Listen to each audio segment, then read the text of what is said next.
un día él me propuso, un día él me dijo, vayamos a Ribeños.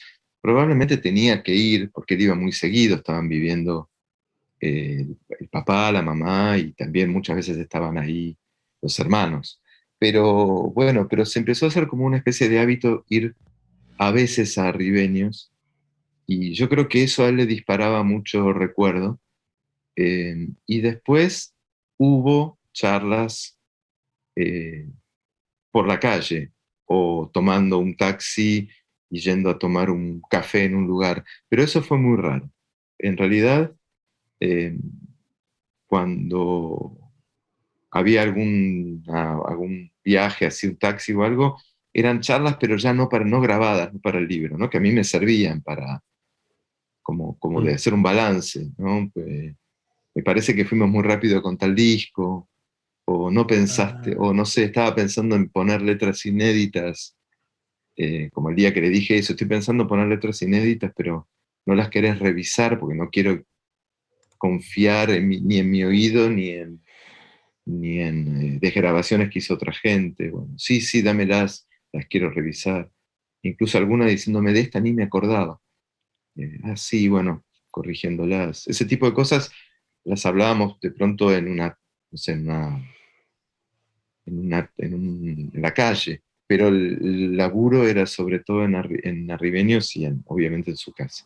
ni Ujú. Elcano. Y después cuando vos volvías a tu casa, enseguida a desgrabar, ¿no? Porque el libro, Sí, las conversaciones y después el libro salieron Muy muy pegadas. rápido, ¿no? sí, sí, yo desgrababa en bruto, pero desgrababa porque era también un modo de darme cuenta si me estaba olvidando de algo, porque yo tampoco lo quería volver loco a Luis y llevarlo de un disco al otro, primero porque era desordenado y después porque me parece que yo estaba como tirando de un hilo, de la punta de un ovillo, vamos a decir, y que si lo hacía en orden era mejor como para desenrollar la memoria de Luis, Mm, que por momentos la memoria le resultaba complicada, como dice complicado. aquella vieja canción.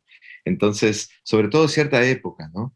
Claro. Cierta época de la que habla mucho más a fondo y de una manera mucho más interesante en Martropía, por ejemplo, que es el 71, 72. Yo leí toda esa parte cuando salió Martropía con gran interés, porque primero porque es una época tal vez menos de obra, además, y más de viaje y de vida. Claro. No era tanto el pacto de nuestra charla, además. Claro, claro, claro. Mm. ¿Tuviste como la suerte, la bendición de poder ver el proceso creativo de Luis con alguna canción o en algún momento del estudio? ¿Tuviste como en esas idas y venidas? No tan a fondo como para poder decir que vi el proceso creativo. Vi algún momento de alguna tocada de guitarra de algo que estaba terminándose, y sobre todo vi muchos cuadernos con poemas que después fueron a parar a Tester, en un raro caso que fue Tester, donde Luis trabajó al revés de lo que trabajaba usualmente. Primero hizo letras, no es que hizo letras, él escribió poemas, pero primero tomó algunas de esas palabras y trató de encontrarles la música, cosa que en general él no solía hacer, ¿no? En general él partía siempre de música. Y con Tester, él fue un trabajo no sistemáticamente al revés, pero en muchos casos fue un poco al revés. Sí. Y bueno, Crónica de Iluminaciones, bueno, fue publicado en el 88, ¿no? Y eran a los 20 años, digamos, del primer simple de Almendra, ¿no? Em, ¿Te habría gustado hacer una segunda parte con El Flaco 20 años después? Sí, por supuesto, sí, sí, me hubiese encantado. Y me hubiese encantado también no solo prolongarlo, sino de pronto volver a algunas cositas que yo releo el libro y digo: "Uy, esto me lo dejó picando, ¿cómo no le pregunté tal cosa?", por ejemplo. No me acuerdo ahora de ejemplos, Sí, sí, sí, sí. pero bueno, hay casos. Porque bueno, o porque me faltaba la información, o porque simplemente en ese momento, ese día, esa hora, me faltaron los reflejos, no sé, estaba ya pensando en la pregunta siguiente y no tuve la lucidez para repreguntar. Me hubiese encantado, sí, sí, por supuesto. Eh, yo lo prolongué un poquito el libro hasta, hasta Peruzón, Sí.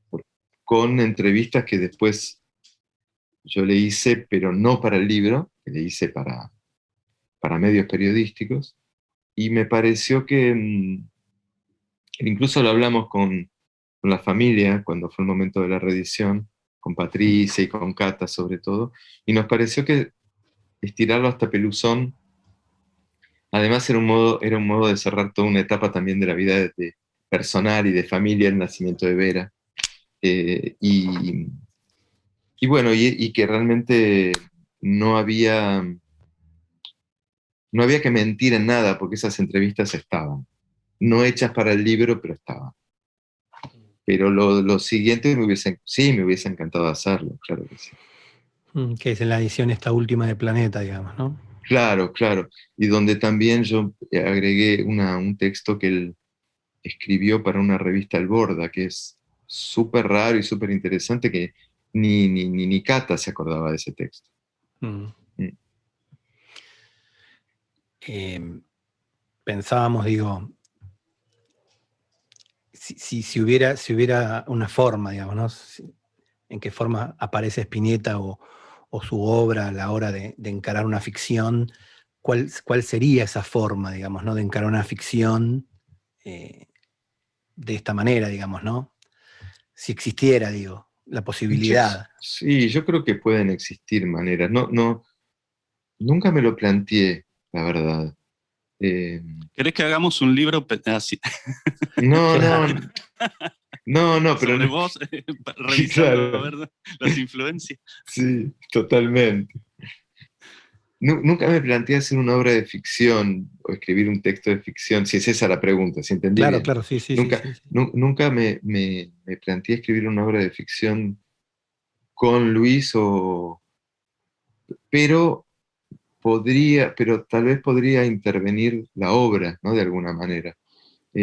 Lo más parecido que hice fue un libro que se llama Sí. que también lo editó Gourmet Musical, que no es lo mismo, obviamente no es lo mismo, pero, ¿cómo decir?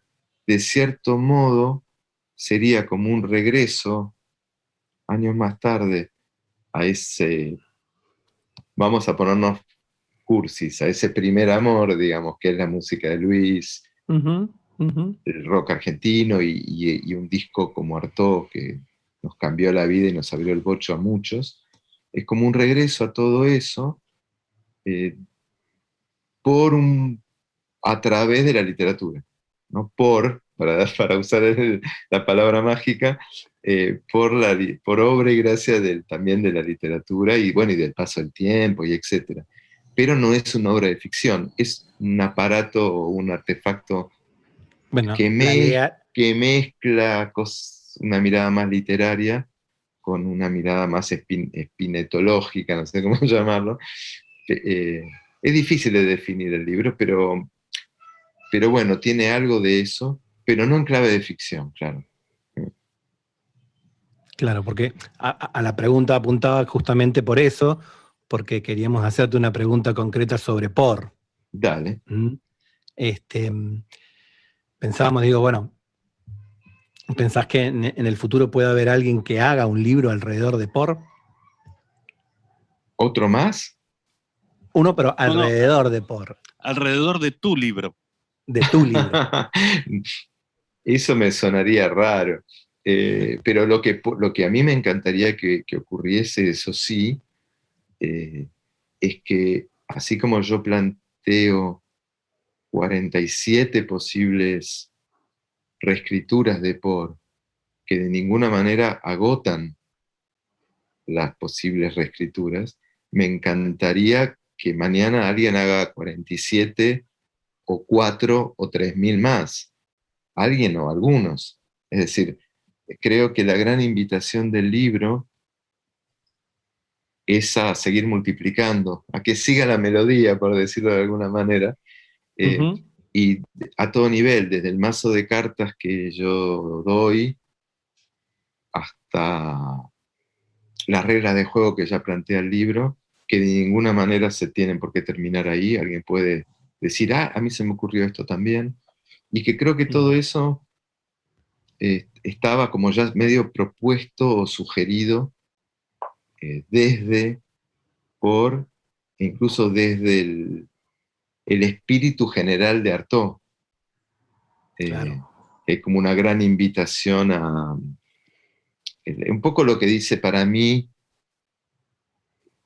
a las letras de Luis nunca se pueden leer de una sola manera, porque es ser chicato y traicionarlo, pero una de las tantas maneras en las que se puede leer, creo yo, la letra de La Sed Verdadera es nada salió de vos, o sea, dale.